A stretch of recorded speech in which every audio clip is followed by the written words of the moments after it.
Hello everyone and welcome back to the next episode of Art Side of Life, where I chat with inspiring artists 5 days a week. My name is Eva and my guest today is Daniel Lieske, and you will learn how he started his famous graphic novel and what is his biggest inspiration for his work. For example, I have a character in my story that is called Master Otomo, which is a direct reference to Kazuhiro Otomo, the creator of Akira, the famous manga and the famous anime movie, which was the biggest inspiration for my comic work up to this date. Daniel is a full-time author, illustrator, mostly known for his famous digital graphic novel Wormworld Saga. He is the founder of Digital Art Forum DE, one of the biggest German digital art communities. Daniel also does lectures, talks and workshops about graphic novel creation, independent publishing and digital art. So please welcome Daniel Lieske and let's get to the interview. So welcome everyone to the next episode of Art Side of Life, and I'm super happy to have Daniel here. Hi. Hello.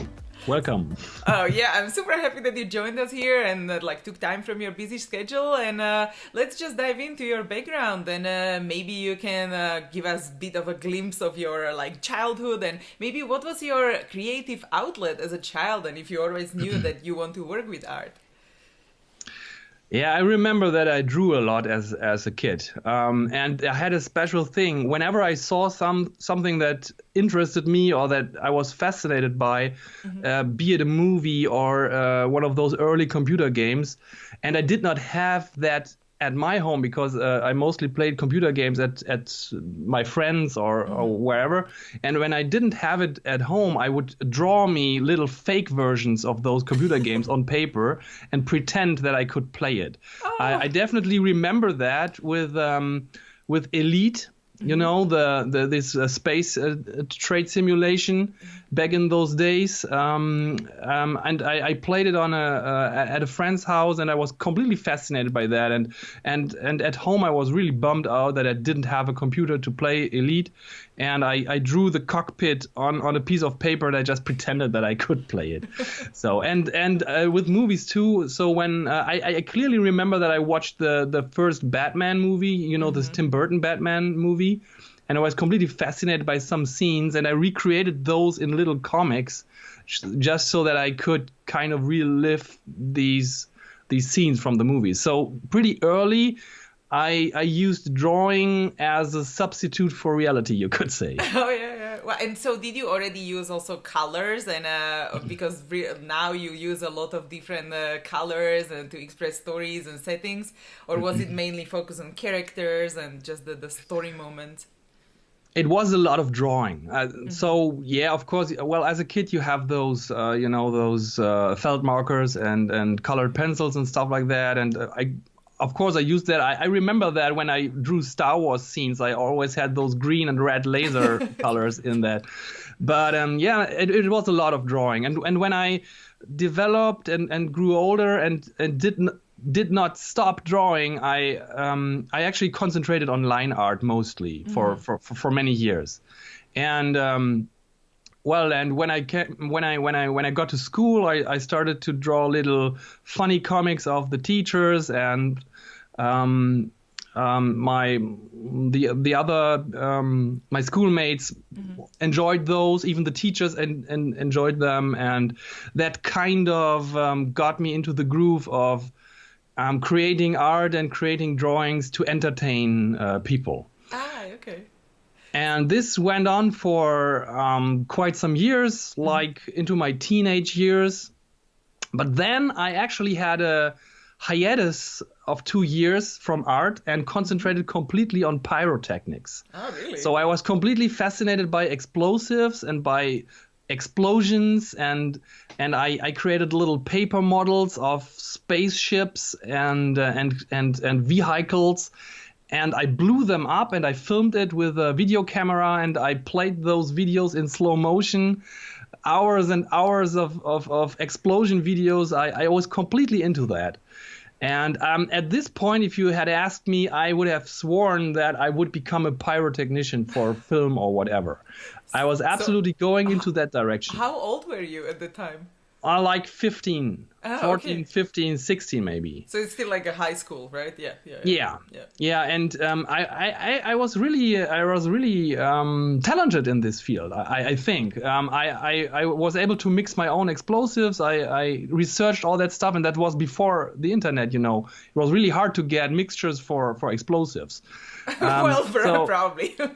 And today it would be completely impossible to do. Of course, you would go to jail in a second. But back then it was doable, and I was really going to become a pyrotechnician. But then I kind of blew it, so to say. So I had an accident with my explosives. I had to spend a whole summer vacation in a hospital because I had severe burnings on my hands and in my face. And I was really lucky that I'm not scarred by that. So Wow. This kind of ended the explosive thing. So there was especially probably for my some parents. learning, right? Yeah. But fortunately, I learned about the existence of 3D graphics at that point. And I had my first computer. That must have been around 1997, 98. And I had my first 3D software. And with that, I created the spaceship and vehicle models in 3D and blew them up on the computer. And my parents were very happy about that because it was less dangerous. And and then I kind of got back to art through the 3D graphics, and I rediscovered my drawing abilities, which did not suffer too much from this hiatus. And I started to I had my first graphic tablets then around 1999. It still had a cable attached to the pen, so it was really, really uncomfortable. That is distracting, yeah. Yeah, but then. Well, and then when school, when I neared the end of school, of course the question arose what I would be doing as profession. Yeah. And I kind of thought, okay, I maybe I can stall on that decision a little bit if I go to university, and I applied for university for graphic design course. But my portfolio got rejected, which was a real bummer for me at that time because I really thought I was a real artist, that I was doing real cool stuff, but it was all 3D, and I think the professors back then did not really understood what I was trying to do with this stuff, and it looked pretty ugly from the standpoint of someone who's doing fine art, or graphic design. But was it like an art school, like a fine art school, or more like just graphic design focus, or it was kind of like a combination? It was I don't know what's the international term for that. It was a university, but these kinds of university with a practical background, there's a difference in Germany between pure university and the other one is called Fachhochschule. Yeah. Which is it's like university, you get a degree. You get a degree, but it's you're working a lot of practical stuff.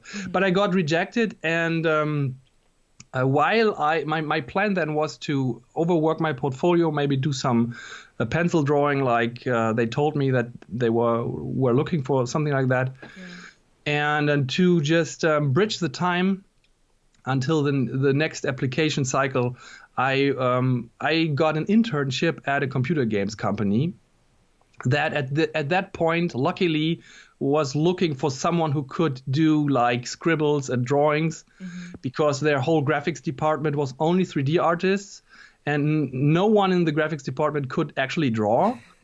And they were looking for someone, and after the internship, they offered me a job, because my skill was okay for them.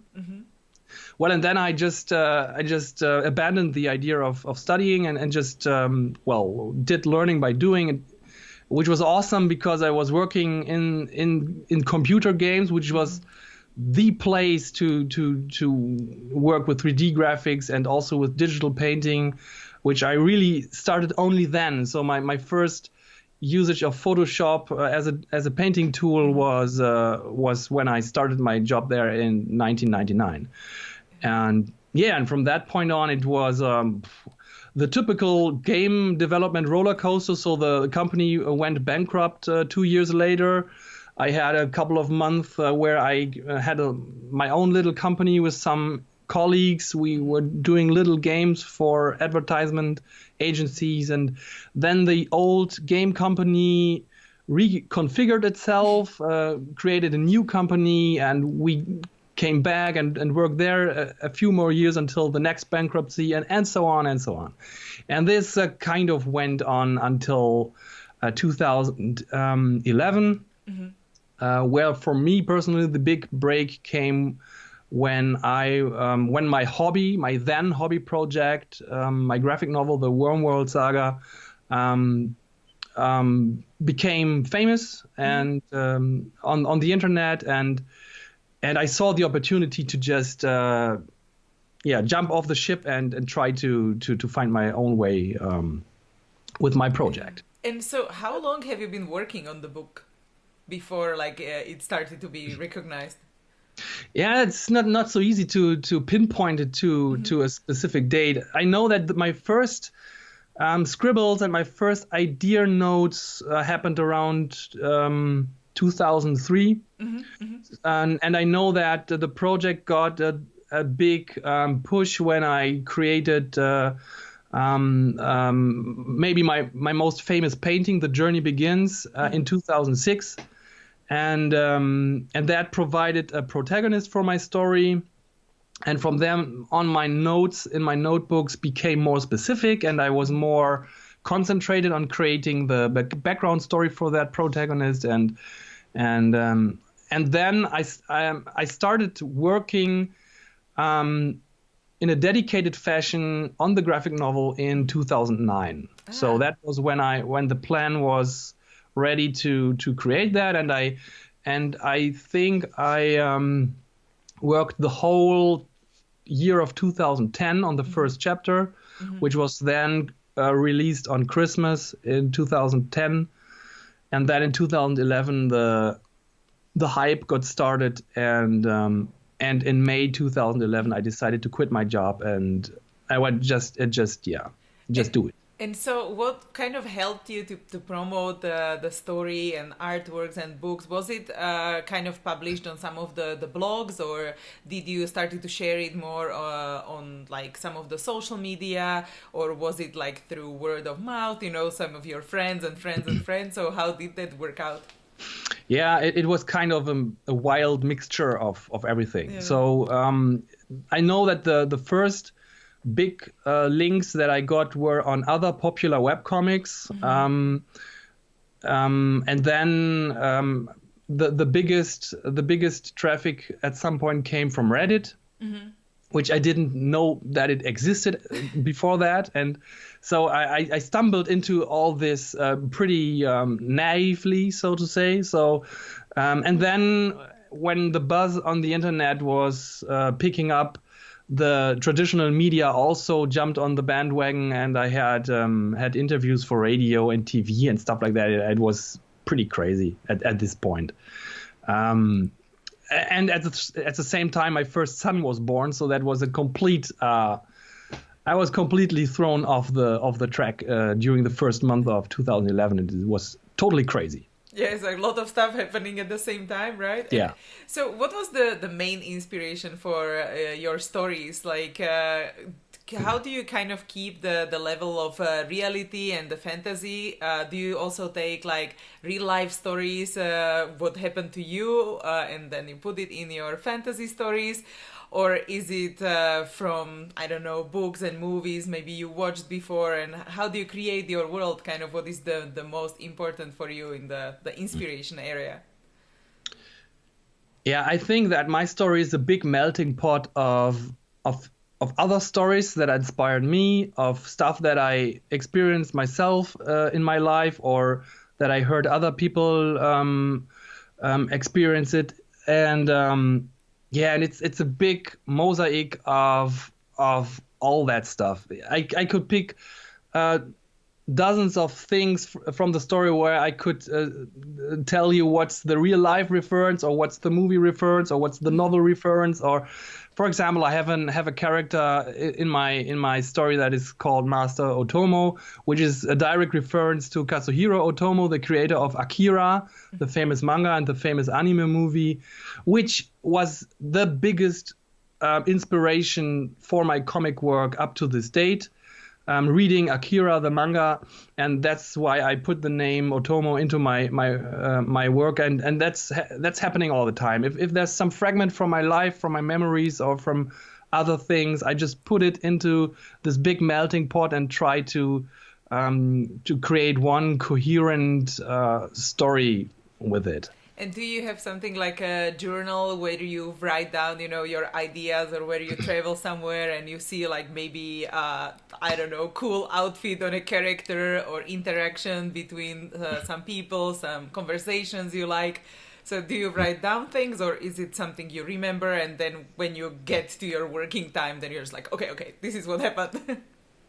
Yeah, it's interestingly, I don't really keep a sketchbook or something like that. Mm-hmm. This is something that I'm actually considering to do more in the future, because I'm writing down a lot of stuff. So I have actually a whole bunch of notebooks filled through the years, and I normally, when I get this inspiration for the story development, I will write it down in my notebook, and will reference these notes at a later point when they are needed. Mm-hmm. But visually, I have to say I'm pretty much designing stuff on the page when it's needed. Mm-hmm. So this is not the ideal approach. I would actually would love to put more effort into collecting reference and creating more concept art and testing out more stuff. But normally what I end up doing is that if I need a new character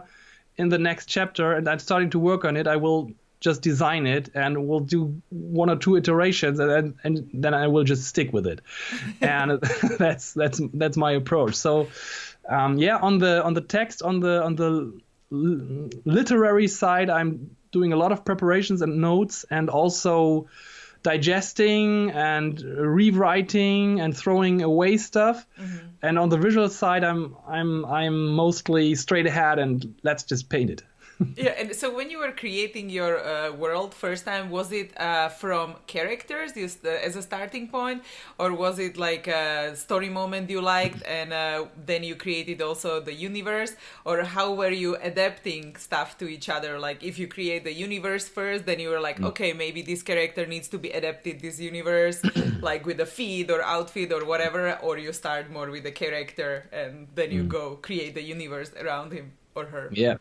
Well, for me, the starting point was a very specific idea for world lore. Mm-hmm. I had this idea of the elemental gods, pretty common concept, and that one of the elemental gods, the gods of fire, was betrayed by the other three elements and was buried under a mountain. And from that point on, there was no fire anymore in that world.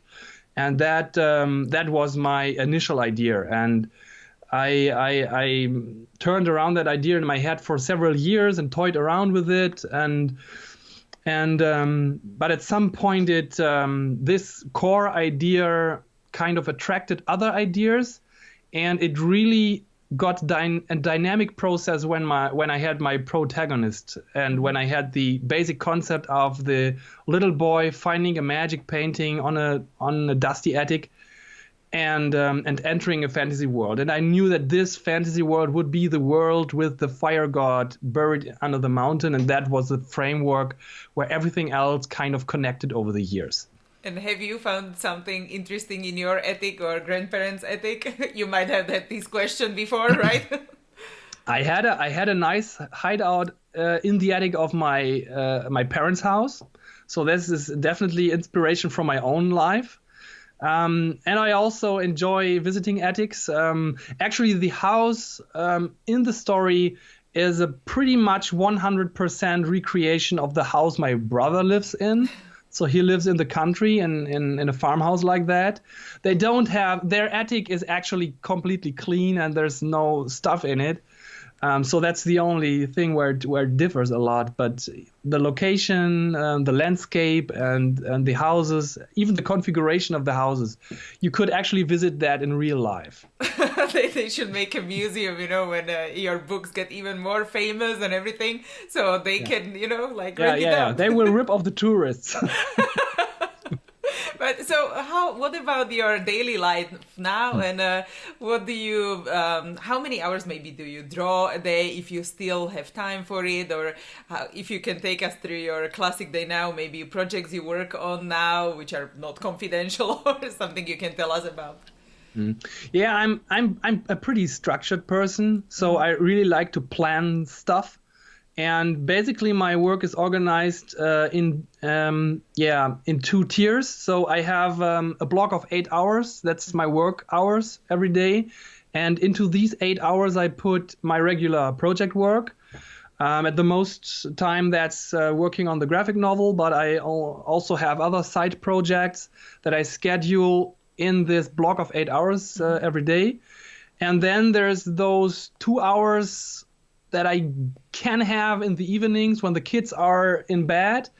And these 2 hours are like a second time account. Mm-hmm. And from that second time account, I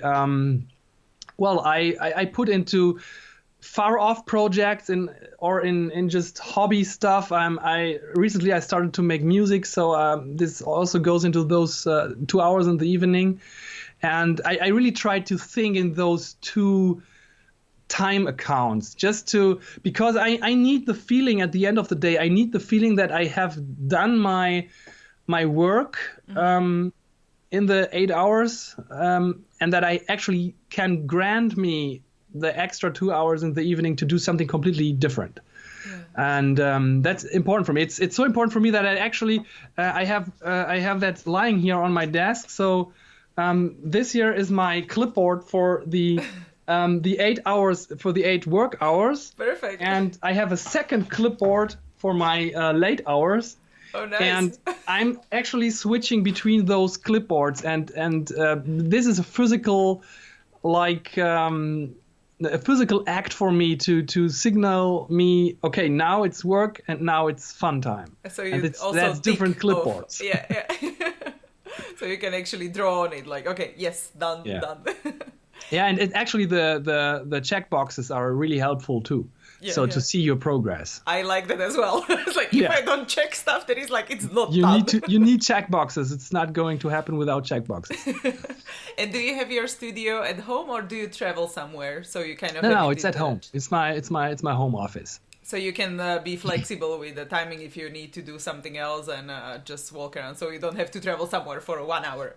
That's true, but I really don't like to be very flexible. I have my schedule and I try to stick to that as because I get stressed out if I leave my schedule. Yeah. Because it's really I'm working on experience and I normally can plan ahead pretty much in pretty much detail how long it will take me for a specific portion of my project because I'm tracking all my work in a software where I can track the hours that I'm working. Do you use Toggle or something else? No, it's a small freeware tool called To-Do List. Oh, To-Do List. It's very lightweight. It's just checkboxes where you can say, okay, I'm working on this panel artwork, for example. You start the timer, you end the timer, and you get a list of the hours you worked on the specific tasks. Yeah, and then you can also write down how much you would charge for that time, so you know exactly how. Yeah, I think the other app I'm using, Toggle, that's the same app. I think they have the similar thing. And so you can now schedule like how much time you would need for writing, for like line art or coloring, or do you have someone who helps you with these projects now, or do you do everything by yourself? I am still doing almost everything by myself. I'm writing my story in German and I'm creating the an initial English translation, I call it. And I normally have some native speakers who help me editing the English text. So that's in editing I have some assistance, but the writing and the illustration is all done by myself. And can you share maybe how did it happen? All the translation to so many languages. Did you contact some people to help you, or did they contact you through social media? Yeah, that was the case. I was contacted by people who wanted to provide translations, because I think I don't know, I provoked that maybe because I published my first chapter in English and in German and in Spanish, because my wife is from Spain and she provides the Spanish translation. And I don't know, maybe these different translations triggered people who then contacted me and asked if they could provide translations on their own.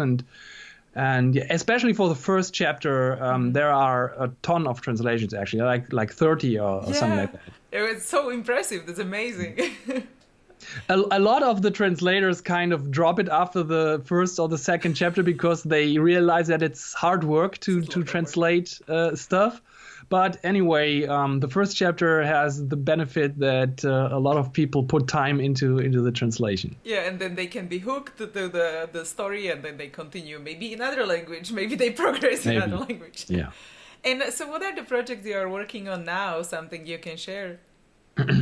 Yeah, right now I'm working on a special chapter of the Wormworld Saga, which will be out of the story continuity, a little bit like the Christmas special that was published in 2015. There was the 5th anniversary of the project, and I created a little mini chapter for a Christmas special. And the chapter that I'm currently working on, I unfortunately I can't tell you what kind of chapter it will be, because it is commissioned by a partner who's paying the production costs, and he wants it to be a complete surprise when it gets published. But currently I'm working on it. It will be finished around mid-January. I could actually tell you the exact day when it's going to be finished, but let's say mid-January. And then it will be published somewhere in the middle of 2018. And I'm absolutely looking forward to publishing this chapter, because it's going to be awesome. I really like the way it developed, and I'm pretty happy that I'm able to create this little story aspect that I would not have been able to create in my normal story continuity, because it's out of continuity and will provide a lot of stuff to fans and new readers. Oh, perfect. Yeah, I'm looking forward to see that. And so when you were starting with the stories and publishing the books, how were you kind of financing this project? Did you still have a job on the side, or did you kind of like save up money and you went full on like, okay, I want to work on this? Yeah, the first chapter was a complete hobby project. So I was working full time in the computer games industry at that point. Yeah. And I created the first chapter in the evenings and some weekends. So that was completely finished before you quit It was your completely full-time finished before it was published, and that was only possible because I didn't have kids at that point. And my wife was understanding enough to just grant me that time that I needed to create it, which was basically the whole year 2010 in the evenings and on some weekends. Although I really try to not work on weekends, but yeah. And then when I realized that I need to continue the project because it was received so well. But I had also had my first son. I realized that I could only continue the project if I really made it my day job. Mm-hmm. And the second chapter, then I actually needed funding for the production, and then started the big journey of finding budget for an independent production. And every chapter until the last one every chapter on its own was a big adventure to find the funding, the budget, and creating it on time. And every chapter was financed in some other way. So The second chapter was partly funded by money that you get in Germany when you have a child and you make a parental leave for some month. And then it went on like that. Then there was a Kickstarter campaign. Then there was an app finished, and there were sales from the app. Then the app got dumped. Then I can't even remember all the ways I took to finance the chapters that are already online. And it's continuous. Currently I'm working a lot with Patreon, and publishing too is still an important branch of the project, but also licensing. So last year we had a board game based on the Wormworld Saga, and it's all these little puzzle pieces from which I try to drain enough money to fund my production. Yeah, so now you can combine different income streams, right? So it's like Patreon, then you can do like partnerships, the book sales, right? And as you mentioned, the board game. Is there something else as well, like selling art prints or just like more different small things? Yeah, I basically try to do anything that goes. We have a web shop where you can buy signed books and prints, and I have a little Gumroad site where you can download digital versions of the chapters and stuff like that. And I'm trying to experiment. I try to put as much time as possible into experiments. For example, for the Patreon page, I created a connection to the Patreon API so that if you are a patron, you can actually log in at my website and get special content unlocked and stuff like that. So I really try to make everything that's technically possible. I at least like to try out, and a lot of that stuff gets dumped at some point. Like I said, the app, for example, the app at some point had to be dumped because the maintenance costs created by the constant iOS updates, they ate up all the revenue from the in-app purchases, and in the end, I was actually paying money to keep the app running, and the business model was just flawed, and I had to abandon it, and that's happening all the time. I had a subscription area on my website, which I had to abandon due to some new European tax laws.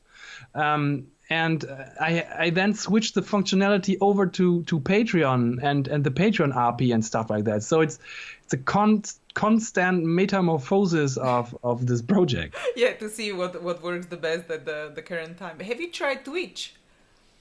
No, this actually is, and also I'm not very active on social media, and I identified this as some big potential that I'm kind of not banking on right at the moment. And actually, one of my projects for 2018 is to get more into this direction. So streaming, videos, Instagram. I've just barely started with that.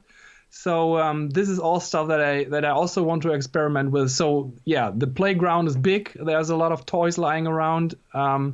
You just have to find the time to play with all of them. Yeah, but the Twitch, I'm sure people would love to watch you work, or if some projects or drawings you can actually share, and then that can be kind of 2-in-1, right? Yeah, maybe.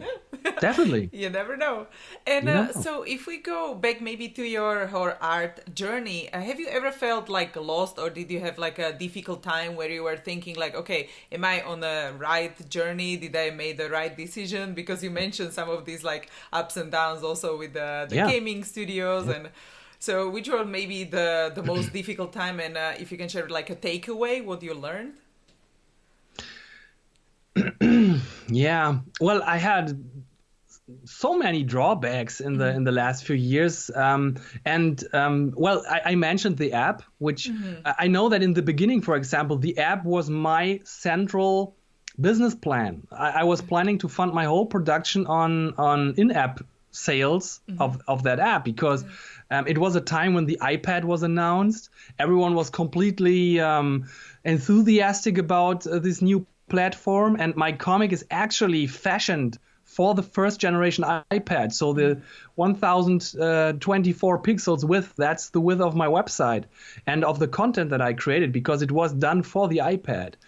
And then learning that the app doesn't work in a financial way, that of course was a big setback for me. And I had to find other ways to do it. And stuff like that happens all the time. Like I said, the subscription area that I had on my website, I had to abandon that. I had moments when I was planning with money from some publishing contract, and then I got a call from a particular publisher who said, "Oh no, we have this term in our contract that this money has to be deducted from that account and goes into our licensing with that country," and stuff like that. And where in one moment the whole budget for a chapter production vanished.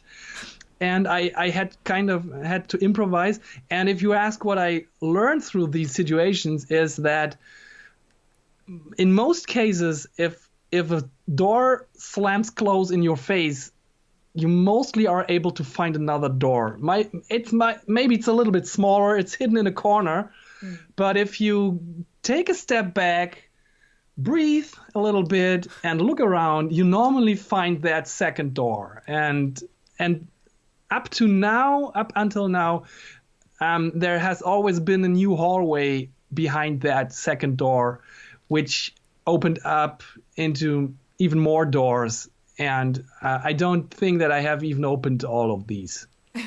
Definitely. Yeah, you have so many things you can actually do in the future. And your stories are amazing. So I'm definitely looking forward to that.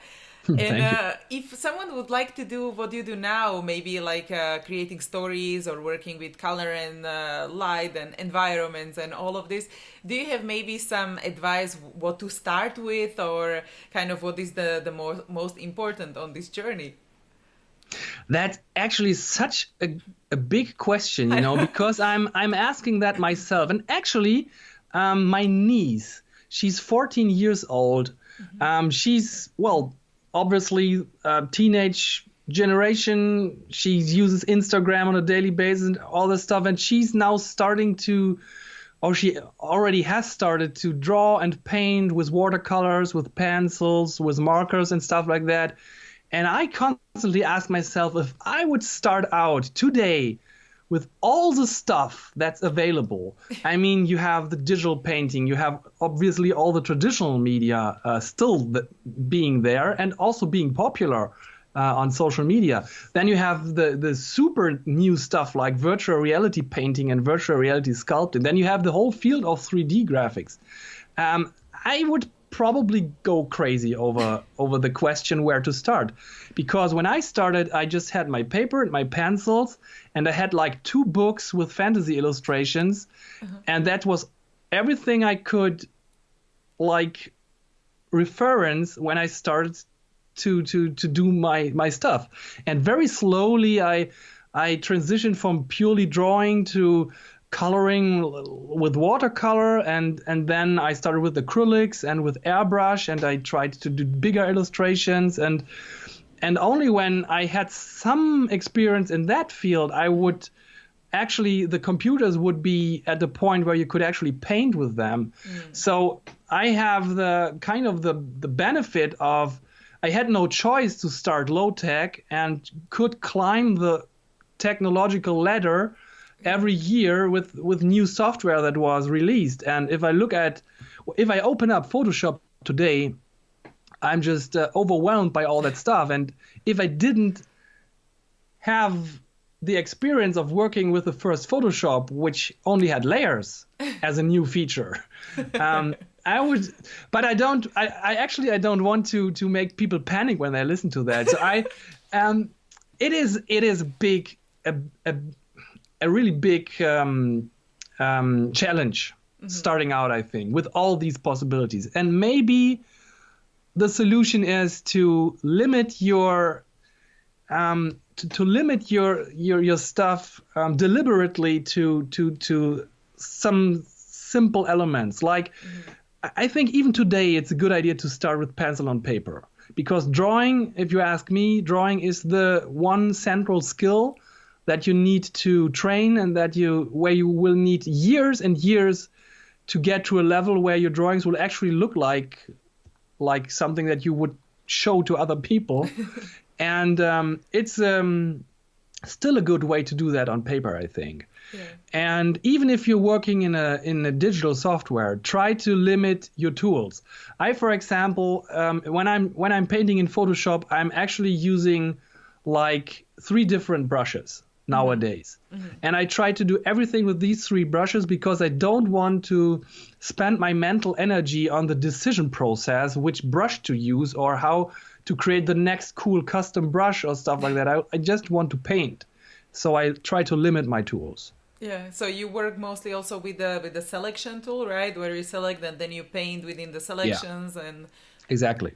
Yeah. And then you have like something for lines and something more texture, right? Yeah. More or less. Okay. Actually, with my Photoshop brushes, I try to emulate traditional brushes because I'm super fascinated by Japanese animation background art. And I got a lot of books on that subject, and I researched that, and I tried to find out which sort of brushes they use. And in Photoshop, I created a set of brushes that emulate the brushes they use. And I'm only painting with opaque color, so no pressure sensitivity on the color or stuff like that, to have the same kind of challenge like in traditional media, where you also can't really paint with semi-opaque color unless you're doing glazing with watercolor or stuff like that. Yeah, and now I'm sure anyone who is listening, like, do you share your brushes? I will do that at some point. I actually only this year I arrived at a point where I would say my brush set is complete, and my plan is to make a nice video about it and to explain my way to this brush set and what my thought process was behind it and how to use them, and then I will make a nice package at some point and publish those brushes. Awesome, that's amazing. And can you mention also some of the books you were inspired by? Ooh, so many. Maybe some favorites. I know that the first books that inspired me in a art way, or in a way where I tried specific techniques to reach that, what I saw in the books was the making of books of the original Star Wars movies, with the production paintings of Ralph McQuarrie, and I tried to find the recipe for these kind of production paintings. Before that, I was mostly exposed to like fantasy art from Frank Frazetta and stuff like that.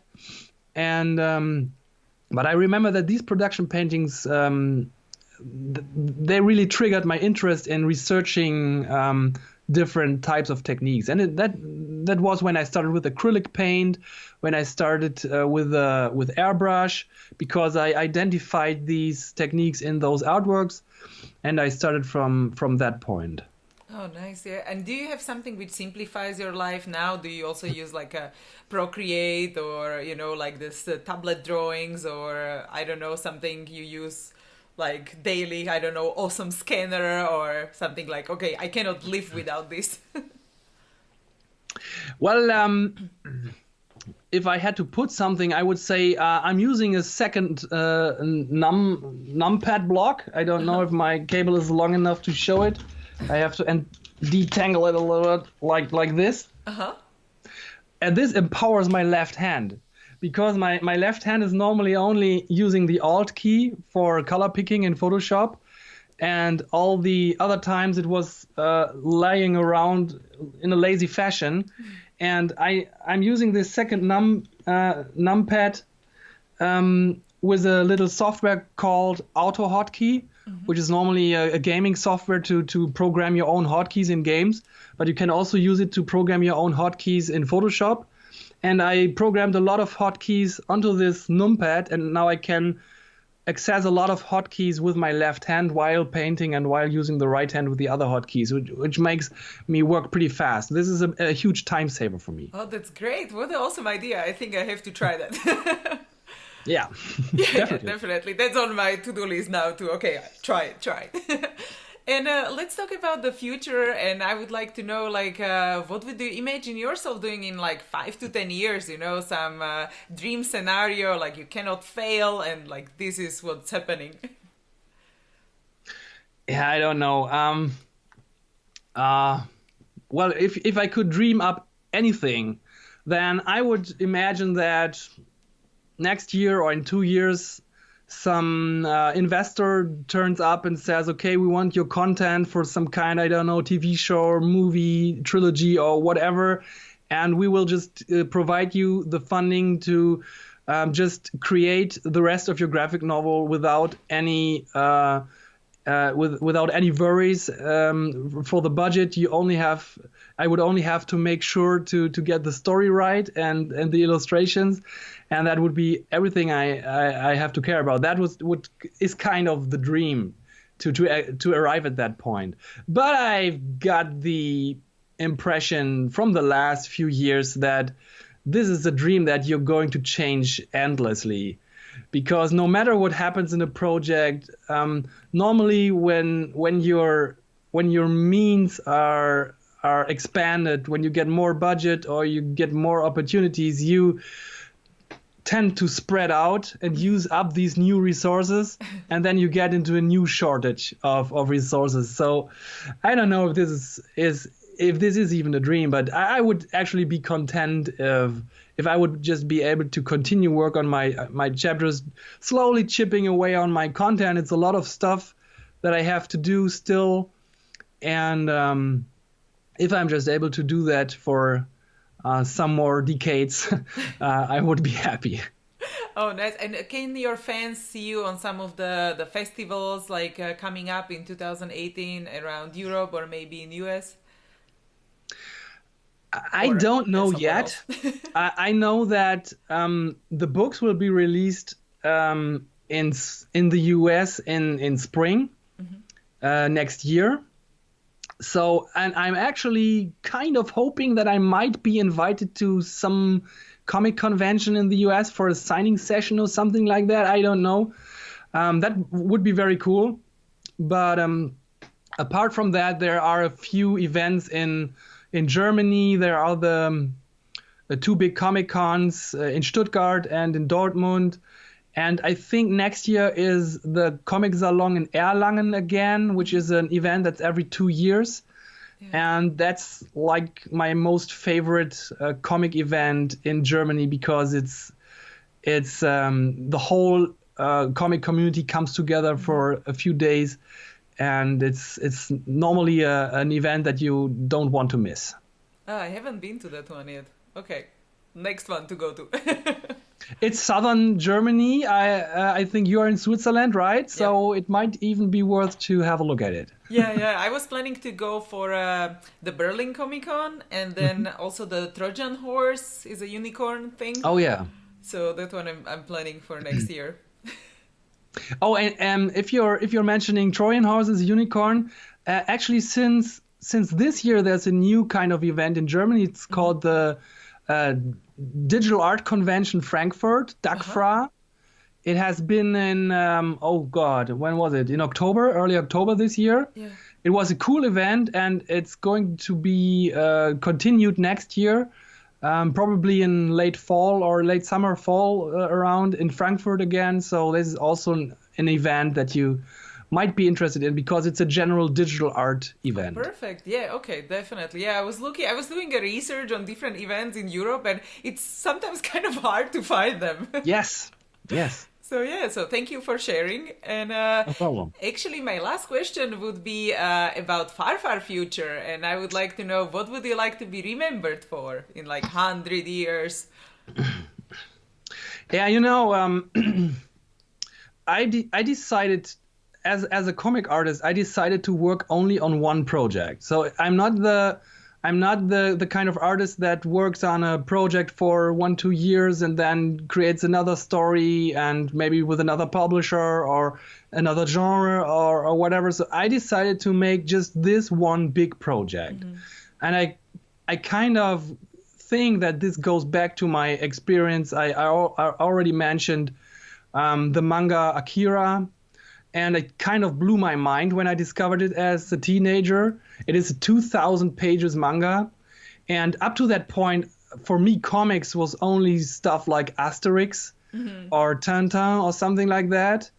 So reading a manga like Akira with its cinematic scope and its unbelievable supernatural stuff happening in it absolutely blew my mind. And I think I kind of got set on this track of creating my own epic story in the comic medium. And if in 100 years, first I would like to finish the stuff within the next 100 years. and if I actually manage to finish it, I would really like it to be so big that even in 100 years, people will actually still know the title. They don't actually have to know the story, but they should at least know, oh yeah, that's this stuff that was painted in the early 21st century, right? Yeah, from this German crazy comic artist. All right. Yeah, I know that. That would be cool. That sounds actually really cool. It's like, yeah, I heard about that one. Oh, that has this in it and stuff. Yeah, I have to read that. That's a classic. I know. That's perfect. That sounds really great. Yeah. But yeah, so that's really good, and hopefully that will happen. And yeah, maybe there will be somewhere. Fingers crossed. Yeah, maybe we'll be somewhere in a digital world, kind of like as a plugins in the computer. Yeah, like in those when the people are floating in these nutrition tanks, you know. Yeah, you never know. I hope they are still reading comics then. I don't know. Yeah, in the pod. yeah, in the pod. Oh yeah, and yeah. So before we actually finish, maybe you can share like a last piece of advice or a key takeaway, and then we will like slowly close the interview. Would you mind this to be a little bit more expansive than just a little quote? Of course, it because can be like 20 minutes if you want. Yeah, because there's this one life lesson that I really like to share. It's about toilet paper rolls. Okay.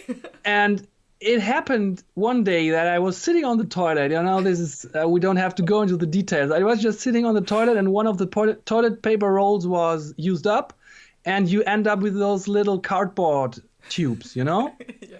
And next to the toilet there is the radiator, and it's one of these old-fashioned ripped radiators where these toilet paper rolls just fit between two segments.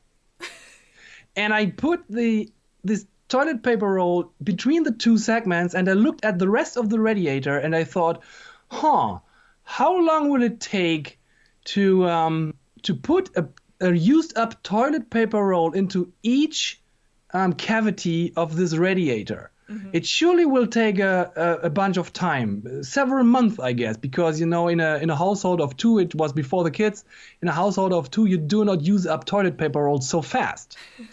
So, but I thought, okay, I will just start it. What's the big deal? I will just start it. And from that point, I just started to put the toilet paper rolls into these cavities.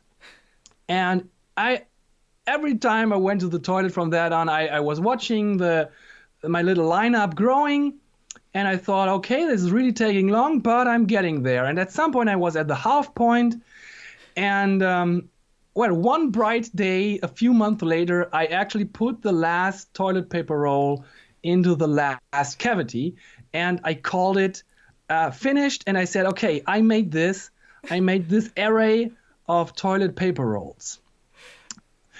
So this is not the worthwhile life lesson. The worthwhile life lesson is that after I achieved that, I just kept putting paper rolls there on the radiator.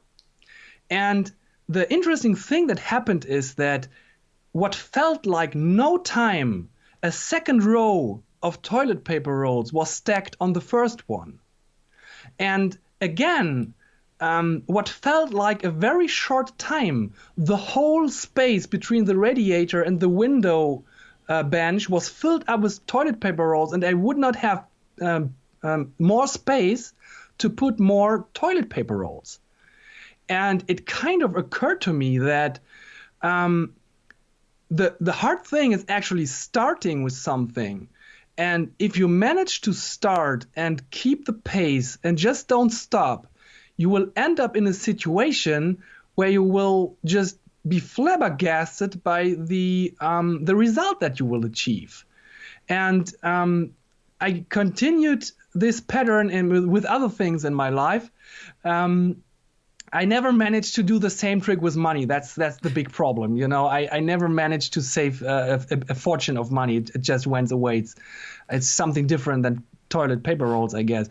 But this was a very, very, very profound lesson for me because it was so physical. It was so real to see, okay, there's stuff stacking up. It takes time, but you actually come to a point where it's stacking up so fast that you don't have any more place for it. And I think it's with a lot of stuff in life that you just have to have the perseverance and just do it and keep doing it, and then you will be surprised by the result. Yeah, definitely. But it's also good that it's visual, as you said, because sometimes when we are just progressing, we don't see our own progress or what we worked on. And so it's probably good to remind, like, okay, I actually did this or this, and kind of compare, like, oh, I was here before and now maybe here.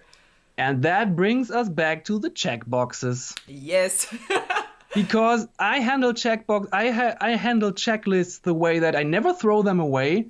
I just put a new piece on paper onto the clipboard, and once in a while I will just skip through all my to-do lists from the last 3 years, and I will just be amazed by all the stuff that I did during that time. And that's, again, a way to visualize your progress. And that's a very good feeling. Oh, that's actually, I like that, because I always like throw out my to-do list, cross. Okay, I think I will do that as well. I like it. Just work like the toilet paper rolls. Just try to make a stack so huge that your clipboard cannot hold any more pieces of paper.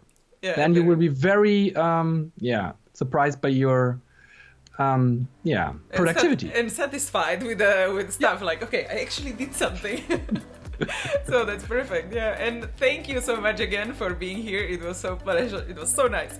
Yeah, thanks for the invitation. It was a big pleasure for me. Oh, thanks again, and thanks everyone who joined today, and see you in the next episode. Hey guys, if you enjoyed this video, don't forget to give it a thumbs up and let me know in comments. Also, please subscribe to my channel for more videos, because I post new interview every single workday. You can also find the resources mentioned in this episode at artsideoflife.com. Just type a guest name in the search bar. There is also a little freebie waiting for you, so go check it out. If you want to listen to the interviews on the go, make sure to check out the podcast episodes at artsideoflife.com/podcast. Thank you so much for watching. I really appreciate you, and don't forget to inspire each other. I will see you guys in the next episode.